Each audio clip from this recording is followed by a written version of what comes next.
In this video, I'm going to show you how to properly adjust a motorcycle chain. Before we tighten up our chain, we want to check these sprocket bolts all the way around. This is a step most guys forget.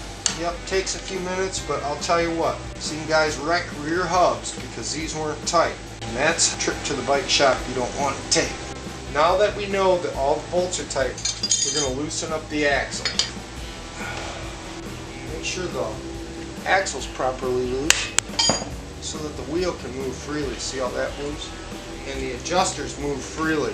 Also at this time, want to lubricate your rear brake adjustment and loosen that up, because as the wheel moves back, it's going to tighten the brake, and I don't want that to affect my adjustment. Now the trick here is you don't want the chain too tight and you don't want the chain too loose, because it can cause problems like this. There's these cams here and they have numbers on them. I'll just pull the wheel back a little bit.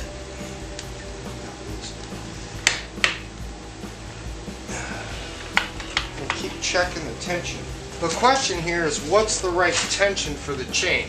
There's three basic points. There's the center of your front sprocket, the pivot of your swing arm, and the end of the axle. This swing arm pivots around this point.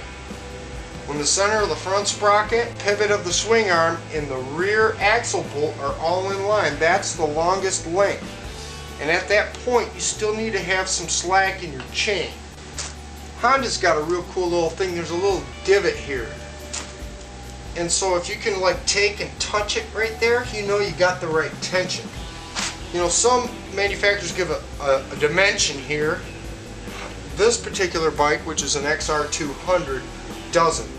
But they give you a mark, and that's where the chain has to hit. If I look at the mark is on 24, put the other side on 24 also, check my mark spot,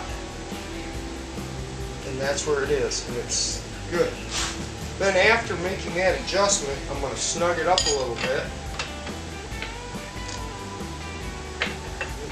Then you need to check the alignment of the chain just to make sure it's running true. To do that, you want to look down the chain and make sure it lines up with the front sprocket and that it's not skewed in any direction. So after I make sure that my slack's right and my alignment's right, I'm going to tighten up the axle. Then I'm going to spin it, see, and it rolls really nice. The last adjustment you have to do is your back brake.